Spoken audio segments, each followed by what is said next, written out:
The Christian Church's many identities and fragile harmony are reflected in the distribution of duties between the denominations.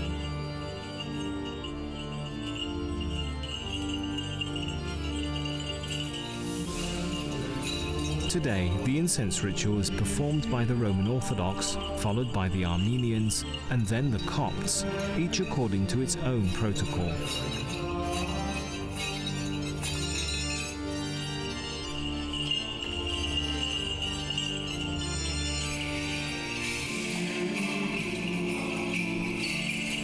In many ways, the building is a microcosm of Jerusalem itself.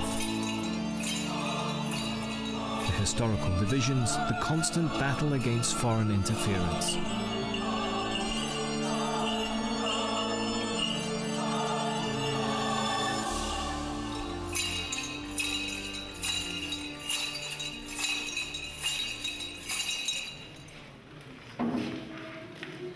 The tombs of Godfrey de Bouillon, Jerusalem's conqueror, and his brother Baldwin I, the first Crusader king of Jerusalem, are within the church.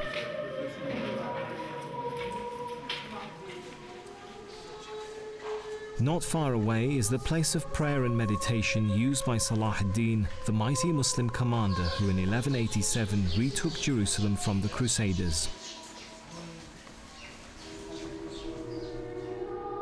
More than 8 centuries later, the issue of ownership and occupation are as heated as ever.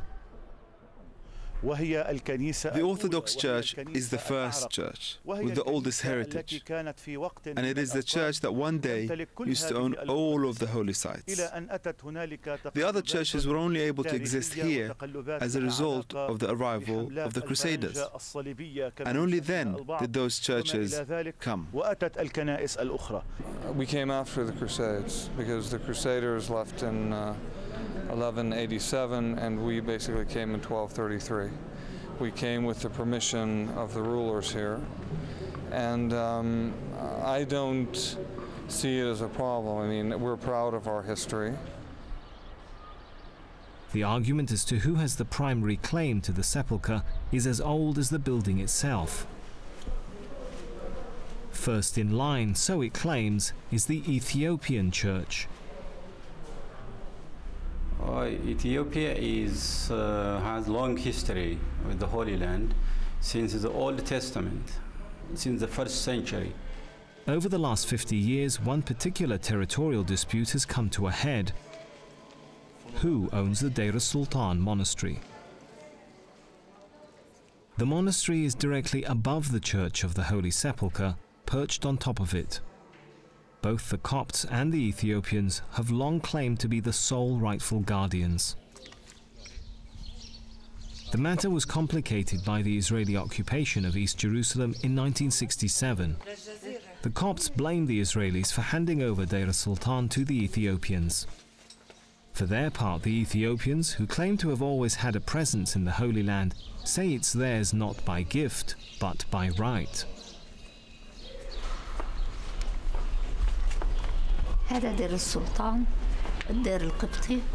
This is Deir al-Sultan, the Coptic monastery which housed the Ethiopians as guests of the Coptic Church.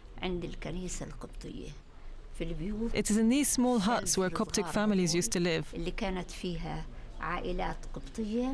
Whenever Ethiopians came here, a Coptic family would move out to make way for them, as guests of the Coptic Church. It stayed like this for a long time. Now it belongs to us first, from the beginning. We started living in the Holy Land first, and the Copts came after us. On the 25th of April in 1970, we were at the church praying during Easter Mass.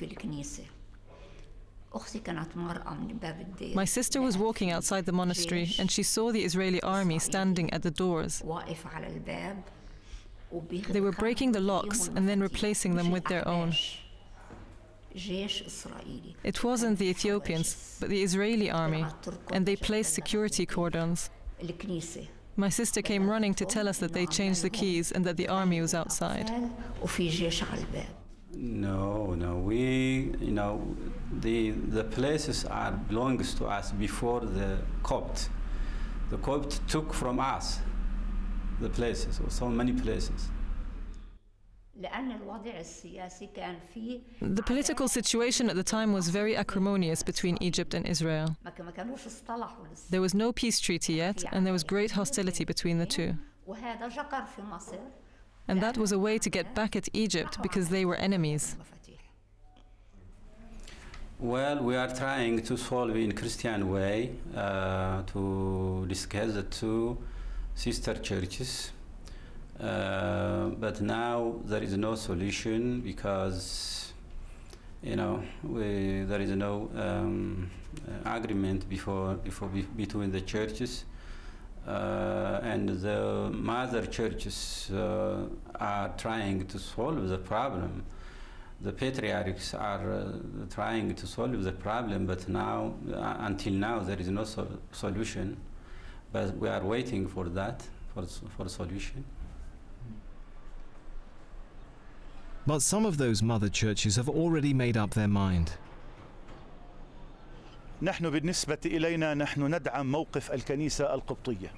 For us, we support the position of the Coptic Church. We respect and value the Coptic Church and its role, especially its spiritual, social, and humanitarian role, represented by His Holiness Pope Shenouda. I believe that what happened was an act of revenge against the Coptic Church because of its position and its leaders' position towards the peace treaties with Israel. So this step was a vengeful act and one of blackmail and pressure on the Coptic Church. But beyond these local factional disputes is an issue bigger than them all, and one which may ultimately focus the attention of Jerusalem's Christian community on greater unity. That problem is emigration. Many Christians are abandoning the Holy Land for a better life for themselves and their families. The reason, it's argued, is the Israeli presence in East Jerusalem and the other occupied territories. I believe that everybody recognizes this fact, and that includes our Muslim brothers who we share this country with. They all recognize the importance of a Christian presence in this Holy Land. Because what is the alternative? How can we talk about Palestine? How can we talk about Jerusalem, the place where the church was established and where the gospel was spread, and for it to be devout of Christians? This is illogical and beyond comprehension. For the land of the birth of Christ and His mission to no longer have Christian presence, there are many reasons for the migration of Christians from this land, but the main one is to do with the occupation and the effects of the occupation. The economic and social catastrophes generated by the occupation has forced many of them to emigrate.